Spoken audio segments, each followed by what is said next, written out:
যুক্তরাষ্ট্রে ইসরায়েল বিরোধী বিক্ষোভ এখনো চলছে। বিক্ষোভের জেরে কলম্বিয়া বিশ্ববিদ্যালয়ে স্নাতক সমাপনীর মূল অনুষ্ঠান বাতিল ঘোষণা করেছে। যুক্তরাষ্ট্রের বিভিন্ন বিশ্ববিদ্যালয়ে চলমান ইসরায়েল বিরোধী বিক্ষোভকে কেন্দ্র করে এমন সিদ্ধান্ত নেওয়া হয়েছে। কলম্বিয়া বিশ্ববিদ্যালয়ে 15 মে স্নাতক সমাপনীর মূল অনুষ্ঠান হওয়ার কথা ছিল, তবে গতকাল সোমবার বিশ্ববিদ্যালয় কর্তৃপক্ষ তা বাতিল করে দেয়। কলম্বিয়া বিশ্ববিদ্যালয়ের মুখপাত্র বেন চ্যাং বলেন, ক্যাম্পাসে বড় পরিসরে সমাপনী অনুষ্ঠান আয়োজনের নিরাপত্তা নিয়ে উদ্বেগ তৈরি হয়েছে। এমন পরিস্থিতি নিয়ে শিক্ষার্থীদের মতো তারাও গভীরভাবে হতাশ। গাজা উপত্যকায় ইসরায়েলের চলমান যুদ্ধের বিরোধিতা করে নিউ ইয়র্কের কলম্বিয়া বিশ্ববিদ্যালয়ের শিক্ষার্থীরা বিক্ষোভ শুরু করেন। এরপর যুক্তরাষ্ট্রের আরও কয়েকটি বিশ্ববিদ্যালয়ে বিক্ষোভ ছড়িয়ে পড়ে।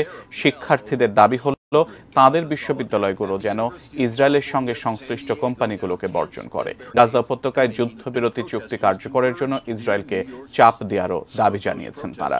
এদিকে সাউদার্ন ক্যালিফোর্নিয়া বিশ্ববিদ্যালয়ও তাদের প্রধান অনুষ্ঠান বাতিল করেছে।